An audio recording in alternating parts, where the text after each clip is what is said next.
once we're fully committed, providence moves too, right? So providence comes to you. Like once you're fully committed and you've decided and you cut off that umbilical cord, then, you know, number one, you're going to do things differently.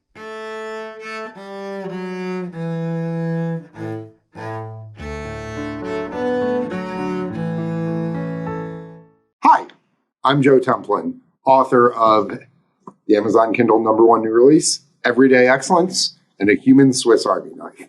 This is the Human Kaizen Podcast, a conversation with interesting individuals that embody excellence and can help you be better.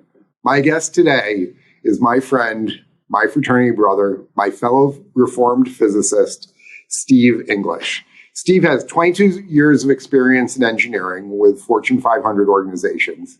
He's an ICF Professional Certified Coach, and he is instructed, lectured, coached, what have you, at over 100 organizations, including Home Depot, Qualcomm, James Edwards and Companies, and Austin Pallet. Steve, my friend, how are you? I'm doing great, man. It's great to see you. I love being labeled a reformed physicist because, yeah, we truly are. We get to maintain our love of learning and our analytical skills and our understanding of the universe. And at the same time, we get to be social and get to learn about people and learn about leadership and learn about all these other things that many of our physics brothers and sisters, they don't bother with. So I was talking with a friend who's a psychologist the other day, and I commented that basically if a physicist can turn the mindset that we learned of constantly asking why and turn it internally, then you're getting into philosophy and psychology. Yeah. Yeah. Well, it's funny you bring that up. So when I was at school with you, for a while, so first I started out as engineering physics, which is industrial applications of radiation. And then I moved over to physics. There was a time when I wanted to do physics and philosophy as a double major, and I ended up minoring in philosophy instead. And when I took a Eastern mysticism class, we read a book called The Tao of Physics and Dancing Wu Li Masters, which were both kind of like what you're saying, right? Is that when you turn it inward, or maybe when you take it to the world of the small, you start to see this this mixing between kind of spirituality and physics. And so it was really, for me, it was very eye-opening and mind-opening, as it were, to allow myself to go past, say, classical mechanics, Newtonian physics, and start to understand the quantum world, and then, of course, that led into the philosophical world that I got to study. So it is kind of funny how that works. In fact, what is it? Niles Bohr's family crest is a yin yang. I believe it. I think I stole your copy of the Dancing Wu Li Masters. That's where it went. So what are you reading or learning right now, Steve? Well, that's funny. You should ask that. I just picked up a couple of nights ago. So I'm a big audiobook fan, and my learning funnel is normally Blinkist to Audible to physical book. And that leap normally comes when I listen to the book on Audible and I'm thinking, wow, I really need to refer back to certain pages. So I just recently picked up this book called Chatter, which is about self-talk. It's by Ethan Kross. And I've always been fascinated by the idea of self-talk and the power of self-talk, the power of suggestion, in fact. So Carl Jung talked a lot about the power of suggestion. Of course, there's, what is it? The power of subconscious, the power of the subconscious by Murphy. I'm like about to turn here and look it up. Anyhow, I've always been fascinated with this idea of, hey, can we talk to the subconscious mind through the conscious mind by using certain types of affirmations or even word choices? But then this is talking about, hey, that inner dialogue. How can you you're never going to shut it off. But when you start to catch it, what kind of things can you do to maximize the positive impact? I haven't finished the book, so I'm really, you asking me this question is like, oh, if I on the spot, like book report, but they talk about the depersonalization of, oftentimes when you hear somebody say, oh, Steve is feeling blah, blah, blah right now, like, hey, I'm Steve and I'm saying, oh, Steve is feeling, like, you might think that person's kind of crazy, right? I'm talking about myself in the third person. But they say in the inner dialogue, that's actually very helpful. And they did brain scans instead of saying, so they had two groups, and one group was, how am I feeling? And then the other group is, how is Steve feeling? Or how, giving yourself a name and kind of going at a distance, it kind of creates some distance. And so they've already found that there's a lot of benefit from doing that in terms of self-regulation, regulating emotions. So that's one of them that's been in rotation or just started in the rotation. Another one that I got, I don't know how far I'm really into it. It's a really long one, is 1 Minute Millionaire by Mark Victor Hansen. Your listeners may know that name. Yep. He wrote Chicken Soup for the Soul. He co-authored that book with Jack Canfield. Jack Canfield. So that's what I'm into right now. I'm always listening to something. Right, I get in the car, I turn on an audiobook. Why not? Right? It's a great thing. Yeah, I mean, one of the things that does is, as Robert Greene talks about with alive time and dead time, is it's converting some of that dead time, that wasted time, into productive or alive time. And my commute is roughly 26 minutes, and I am 23 to 25 minutes of it consuming some form of content also, so that way I can squeeze that extra bit in. And if you just get 15 extra minutes per day, over a month, that averages the equivalent of about a book. Yeah, absolutely. And even if it is something that you've got, you've listened to it before, you've read it before, what have you, we forget things. And I've re-listened to books like James Allen, As a Man Thinketh. I've probably listened to that 100 times. It's only 54 minutes long, and so that's why I can do that. But every time I listen to it, it just sears those ideas in deeper and deeper and reinforces the learning that I already have. And it probably alters that self-talk that you were talking about from chatter slightly. And if you can then get a slightly better internal monologue, then the outputs are going to improve drastically, not necessarily over one listening or 10 listenings, but 100 and even further. That's where you're getting the real nonlinear changes in terms of your behaviors. Yeah, it's not, none of these things are going to, immediately impact you. It's going to be that you're going to have to go back to it again and again and again. So that's, typically that's what I'm doing in terms of driving the learning, is listening in the car. And then also with my coaching work and my workshop work, I just now enlisted in a partnership with Wiley for the DISC and the 5 behaviors of a cohesive team. So these are things that I've already signed up for to learn myself. I've already delivered the workshops twice. Mm-hmm. Now I'm going back and coming through with more understanding so I can do it even better. So that's what I'm up to right now. So who would that workshop be good for, by the way? Teams, and all different types of teams. Right now, what I'm looking for is to find teams of folks who are more into, let's say, solving technical problems, because that's my background, just like you. We both come from a fairly technical background, And there is a version of this 5 behaviors of a cohesive team that speaks to emotional intelligence. So agile emotional intelligence. So that's one of the groups that I want to add to it. If I could, and I say if I could, and as I say that, right, it's like I know I can. It's just a matter of getting in front of the right people.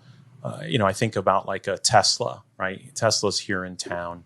That would be a company I would love to bring this type of workshop to one of their teams. Or, we have, in the Elon Musk umbrella, we also have, SpaceX is at the coast down in Brownsville, Texas.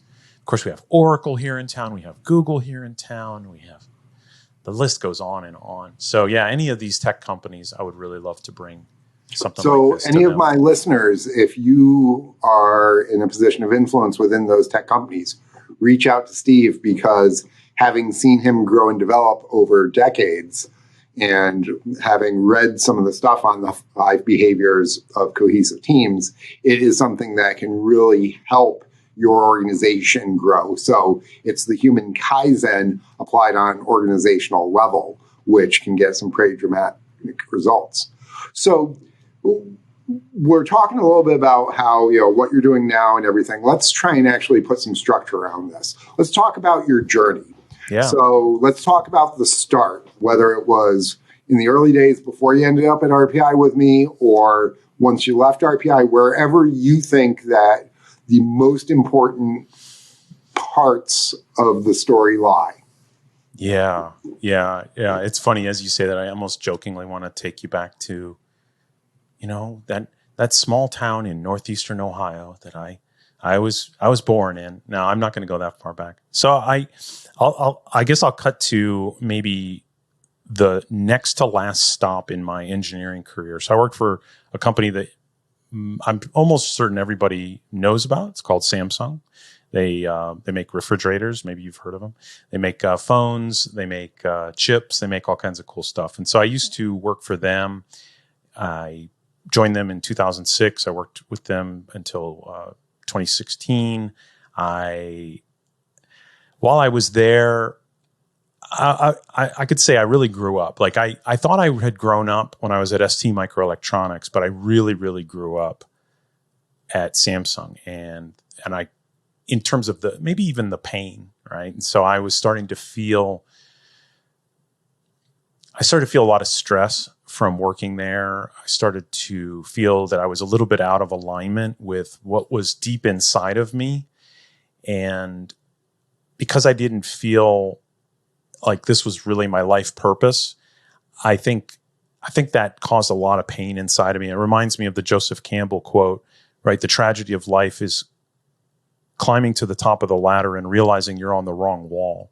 And so while I never got to the top of the ladder at Samsung, I mean, I got to be like a middle manager. I had 24 people reporting to me and 9 people at the end because of, the way they rearranged the departments and all that. And yeah, it was neat stuff. Like I really like the work. There was just some things about being in leadership and managing it that, I don't know, they just didn't really work for me. And I love leading. And in fact, as a coach and as a workshop facilitator, I lead. Mm. But something about it just didn't work for me. And the way I dealt with that pain was to drink. And I drank myself into a series of DWI offenses. And at a certain point, I got sober. So so August 29th, 2016, I got sober. So actually I left Samsung in 2017. For those of you who are actually taking notes here, I left them in 2017. So I got sober while I was at Samsung. And the funny part about it is that when you are sober, you get all your feelings back, and that's good. And it's also bad because you get all your feelings back. And so I started to notice like, wow, I really don't like doing this type of work, but boy, I really do love doing this type of work over here. And so I started to have that discernment, and the stuff that I did love was teaching classes, having professional development, meetings with my team members, right? So putting together a professional development plan, identifying for them what are the skills that they need to work on in order to move up to the next level, and then helping them do that. And so I said, I want to create more of that in my life. And so I started to having those ideas. I started meeting with people who were doing it. So every time somebody would come to the site and teach a class, I would come to them at the end of the class or the workshop, and I would say, I want to be you when I grow up. So let me get your business card. Let me follow you on LinkedIn, whatever it might be. So then I left Samsung and I joined Cirrus Logic. Great company. They're both great companies. They're just, everybody's stressed by different things. And I was stressed by certain things about Samsung, more so than Cirrus Logic. Cirrus Logic, then I started to, with this time that you get, right? So that's a great thing about sobriety is you get a lot of time back. People don't really recognize that, but like if you're cracking open a beer at 5:00 every night, you don't really have a lot of productive time at that point, right? Like maybe if you're a fiction writer or something like that, or I don't know, maybe there's people who can do stuff inebriated. I didn't, I didn't do those things when I got drunk. I wasn't very creative and productive when I did. So I got a lot of time back. And so what I started to do was that in October of 2018, I started coaching my first clients. So I started coaching 2 people before I even went to coaching school. So I did that. I'm leaving a lot of parts out because there's even a story of how I decided on coaching, but I went ahead and I started doing that. And then I put on my whiteboard, start a training company by 2020. And I remember it was December of 2019. Was it December of 2019 or 2018? It's kind of funny to like try to place all these dates, but very, very quickly. So I had written it. No, it was 2018 actually. That's because I remarked it was so much ahead of time. I wrote on my whiteboard, start a training company by 2020. 2018, I actually had my first class that I taught, and I took a PTO day. It was really crazy. Like I just took a PTO day and I went and I taught a class. And so I started to see that I could do all these things, right? I started to really question some of these limiting beliefs that many of us have about having a job, right? Like, hey, I got this job. I can't do all this stuff. And I could. And I even had, very courageous conversations with the leadership there and said, hey, I'm not doing quality and reliability consulting. I'm doing coaching, executive coaching, career coaching, and teaching classes. Are you okay with that? And of course they said yes. I mean, it would be one thing if I was out consulting in semiconductor quality and reliability, obviously, because that would be a true conflict of interest. So anyway, I kept doing that. And then I kept enrolling clients and seeing that I could make an income from this. I could make a real life out of it. And so then in December of 2020, in the middle of the pandemic, I said goodbye to a corporate job. I gave up a $100 and some odd $1,000 job, and that was it, man. Now I do what I love to do, and I go to networking events, I go to speaking events, I coach clients one-on-one, I deliver these workshops, I did a TEDx. I get to run training classes. I teach classes virtually and in person. Yeah, it's really an interesting portfolio career at this point. Now, how long from the point where you started taking action to move into that new space did it take you to fully pull the ripcord and go out on your own? Yeah, I think it went longer than it needed to be. So it was October 2018 that I had my first coaching client, and then it was December of 2020 when I left corporate. Okay, so just over 2 years. Yeah, just 2 years. Now, that said, if you asked one of my former coaches, did I wait too long? He would say, absolutely. And I even kind of looking back on it, I probably waited too long as well. But I know about safety and security, and I needed to have a runway. And at some point, it was a little bit of an excuse because I remember him asking me, he's like, okay, you're only staying at that job for a bonus. How much is that bonus going to be? And I was like, well, my next bonus is going to be $8,000. And he's like, what, you don't think you could create, $8,000 worth of coaching revenue during that time? And I was like, oh, okay, I get you. So yeah, it's like that very, very long W.H. Murray quote that I always love to point people to, because it's like I can't read the whole thing, and it's just got that thing where it talks about, once we're fully committed, providence moves too, right? So providence comes to you. Like once you're fully committed and you've decided and you cut off that umbilical cord, then number one, you're going to do things differently. Like your internal way of being isn't going to be like engineer and side hustle coach or side business coach. It's going to be coach, like 100% and as many hours of the week as you want to do it and as much effort as you want to put into it, as opposed to, okay, I'm doing this just in my spare time. And so as soon as I flipped that around, things did really move very, very quickly, and they still do, right? I continue to evolve what I'm doing. I won't say that I have said I've landed and say, and then again, I have a growth mindset. I don't have a fixed mindset. I have a growth mindset. I'm always going to be thinking of like, hey, how can I improve this? What can I do better? What's working? That goes back to our physics days of keeping that mindset. But absolutely. One of the reasons why I asked that question, Steve, is because I saw a statistic that roughly 3/4 of Americans hate their job. And my opinion on this is, okay, you work 40, maybe 45 hours a week. What are you doing during your commute time? What are you doing before work, after work? If you hate your job, you can start assembling the skills that you need, building the network, cleaning up your LinkedIn profile, getting the certifications, experimenting like you did in terms of things. And within a 2 to 3 year period, be positioned to then go do something that you're going to enjoy a lot more. And given the fact that we are in a recession right now, the best investment that anyone could make is in themselves. So I wanted to share your story around that because I was familiar. I just didn't remember exactly how long it took you to do that. But I've seen you slowly make that turn. And then once you were fully committed, you literally put your foot down on the accelerator. And it's been a joy to watch as your friend. Yeah.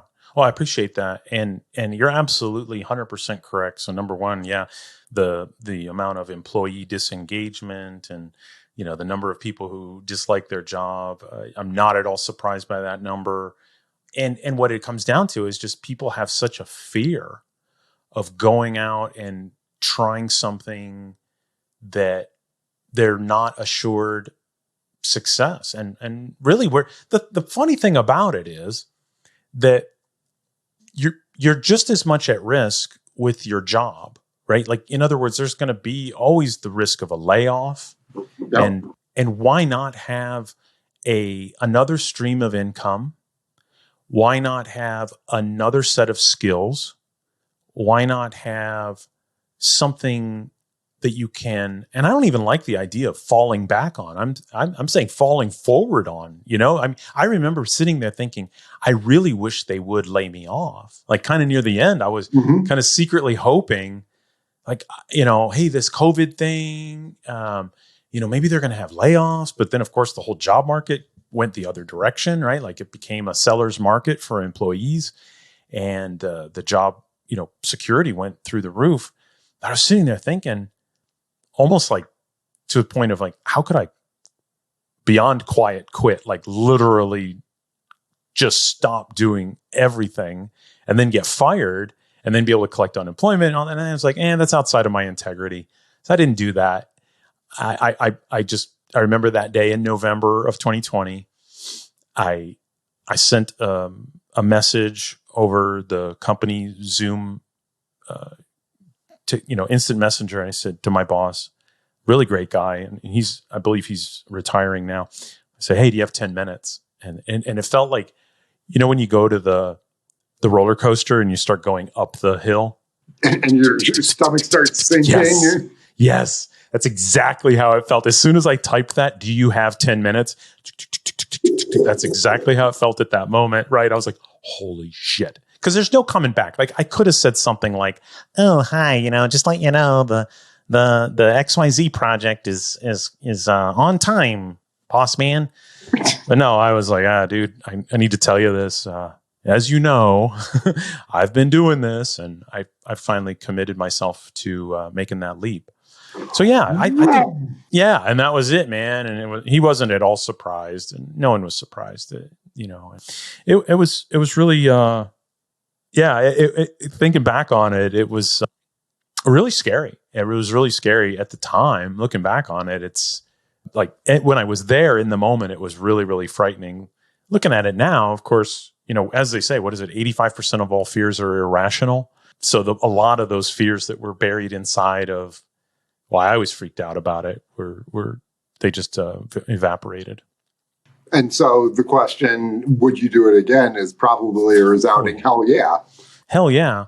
I probably, if I could do it all over again, I would have started exploring, because so as early as 2003 in my career, so I was only 5 years out of college, I was teaching classes, and then I was a change agent for ST Microelectronics to take them from total quality management, TQM, over to Six Sigma.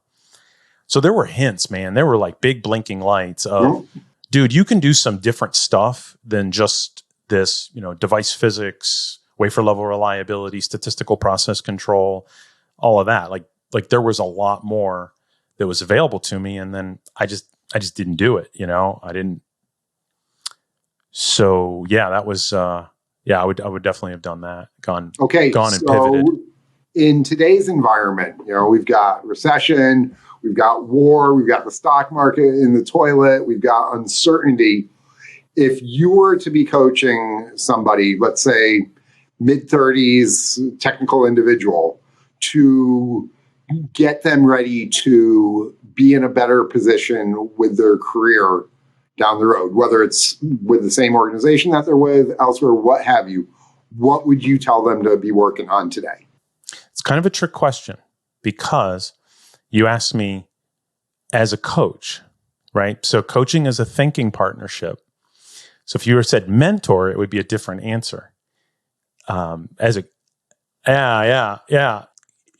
So if I saw somebody who was in their mid-30s, kind of in essence, coaching myself at that time, I would really first get to know myself. I would really get to know as much as I could about myself. So doing things like strength finders, I would go march on down to Target, pay the $19 or whatever it is for the Clifton Strengths, buy that book, find my strengths, go over and take the VIA character survey, learn, what it is that I really, really love and it's funny because these surveys, because the fact that they give you these questions, they give you these prompts, they're extracting things from you that you may not really know at a conscious level. So that would be the first things that I would do. Right? Those are easy, right off the shelf things that I would do.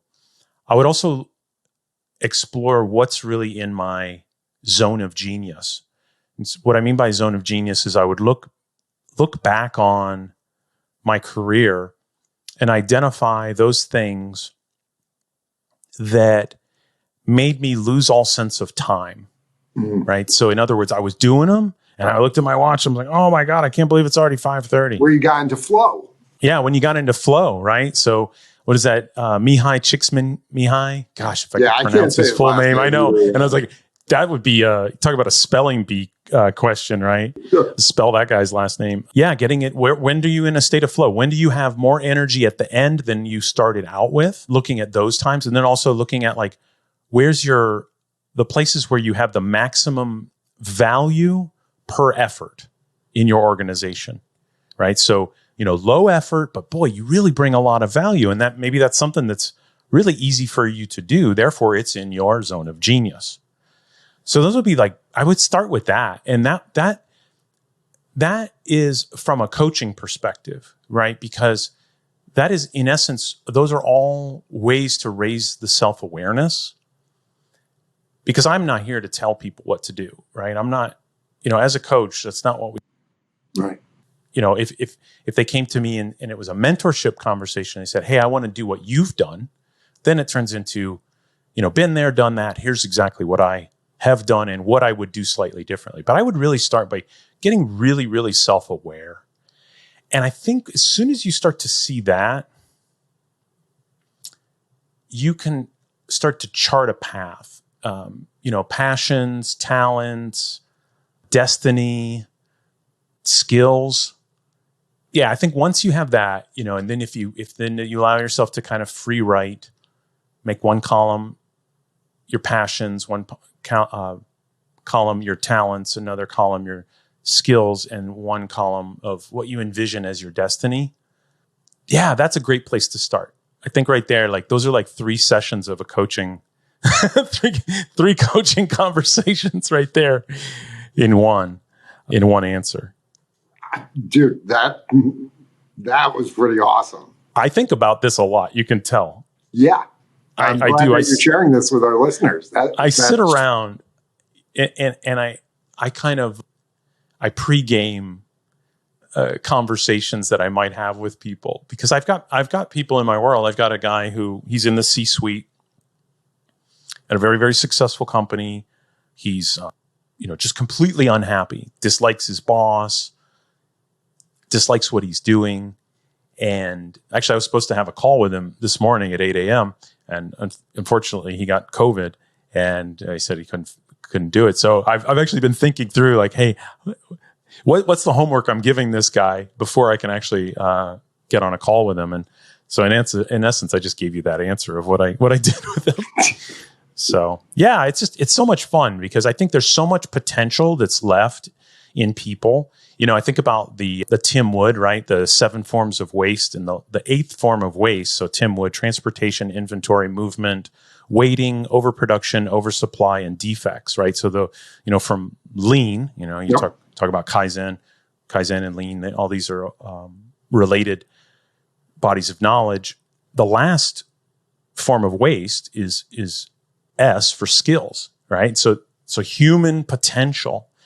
I feel like there's so much that is wasted out there. And especially that's why I work with introverts. I feel like introverts, they have so much going on in terms of their thought life, but until they can verbalize it, until they can influence organizations, then it's just mind candy. That's all it is. More about that, please, Steve.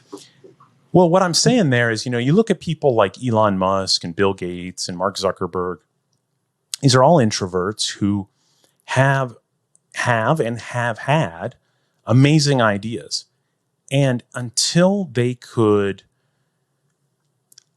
influence, lead others, sell the idea, motivate others, then that idea never turned into a reality. So it just that right there, like hard stop, right? And so those folks were able to do that. I encounter many people in my coaching practice and just meeting people who, especially tech introverts, maybe they're working in an organization and they're solving technical problems, and other people are saying, hey, let's, here's something that I'm working toward. And then they get on that bandwagon, and they may even have a different idea, but then they're afraid to put that idea out there because they don't want to deal with the conflict. They don't want to deal with people disagreeing with them. They don't want to deal with having to stand up in front of the room and show their great idea to other people.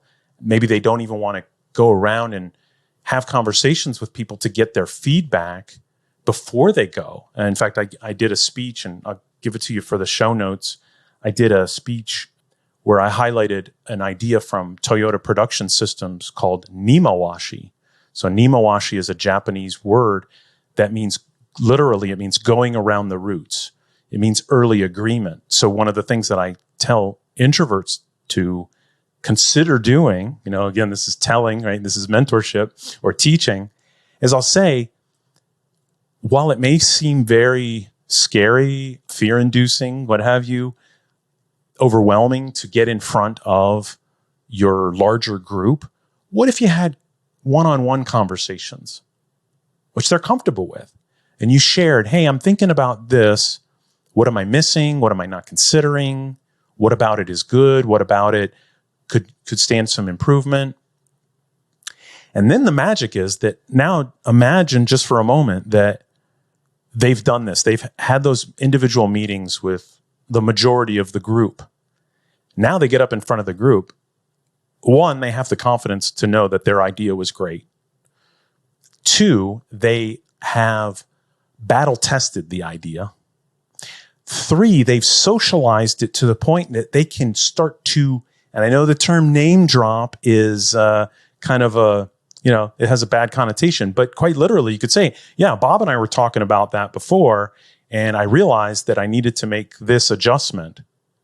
And now all of a sudden, everybody in the group now realizes it's not just the presenter's idea, that they've gotten the collective buy-in ahead of time.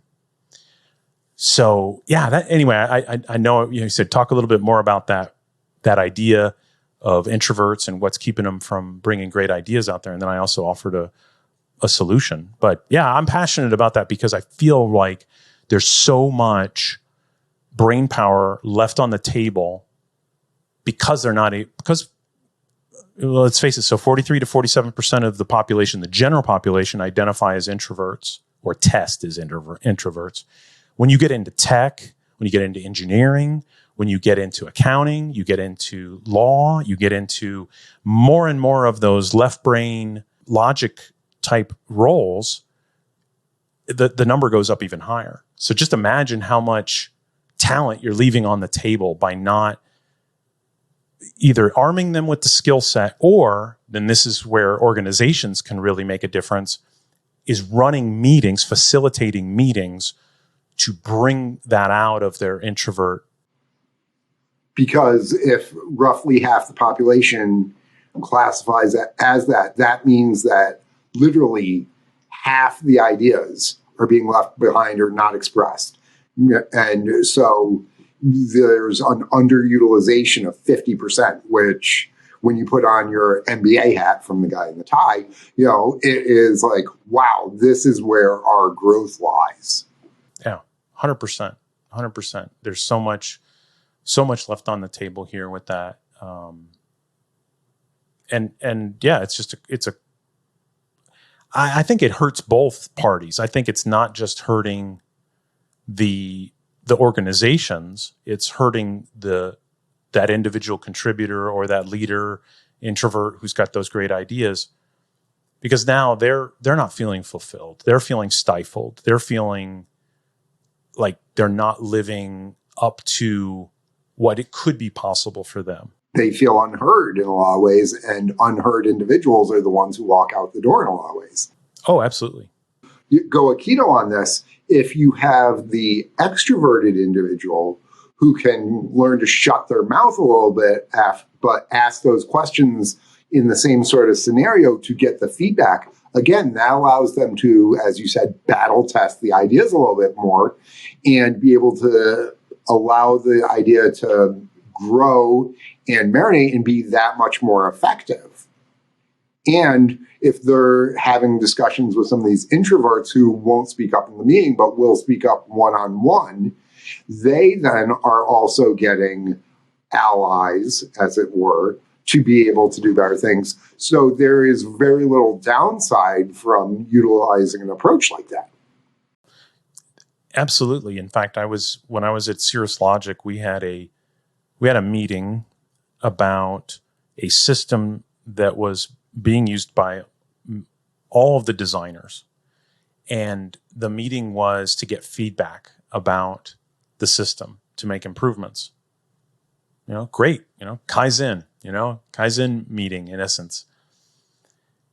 3 people dominated all of the conversation. And it's because of the way that the meeting was facilitated, even the way the leader responded to some of the first pieces of feedback. There was this defensiveness that he had of, don't worry, that's already taken care of in the next version. And just some things that really shut down the introvert participation. And it's really, there's a lot of opportunity that organizations are missing out on by not leveraging that whole, like I said, 50% of their group. So, Steve, I know that you've got a hard stop coming up. So I wanted to ask you, do you have a call to action or an offer or anything for our listeners that they should be aware of? Yeah, absolutely. So number one, I'm going to send you my link tree so you can put that in the show notes. Number two, on my webpage, so as soon as somebody goes to www.stevenenglish.net, there's going to be a little pop-up, and there's a confidence workbook. And so if you go and you click through that and put in your email address, I will get that workbook to you. And as for the link tree, on there, I've got a link to 25% off on Blinkist. I didn't talk too much about Blinkist, but Blinkist is a learning platform that has, I don't know what their count is right now. It's probably over 15,000. Yeah, it's huge. Been turned into 15 to 20 minute audio. And I gift it to all my clients. So I that's like, as soon as they hire me, they get the link. And then that makes everything so much easier in terms of, hey, I have we're going to talk this week about this particular topic. Before we go into session, I want you to read up a little bit on that topic.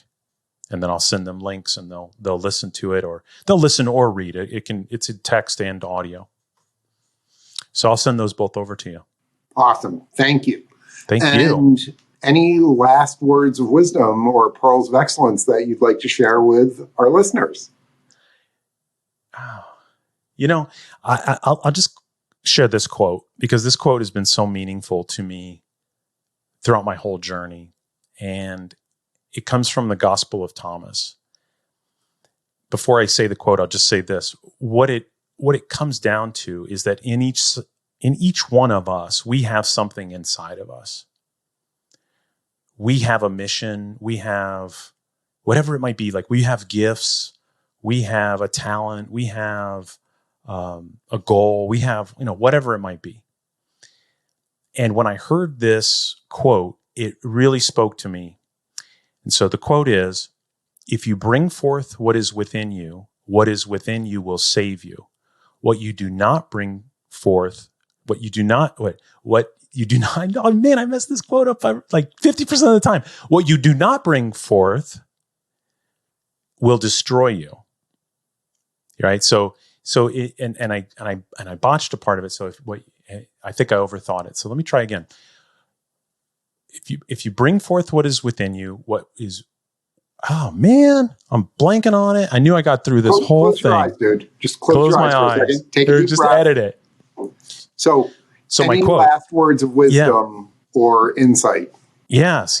So thank you. I have had this quote ring in my head for a long time, and it really related to my career change. In fact, I learned this quote from a book called The Middle Passage about midlife crisis. And it's a quote from the Gospel of Thomas. It says, if you bring forth what is within you, what you bring forth will save you. If you do not bring forth what is within you, what you do not bring forth will destroy you.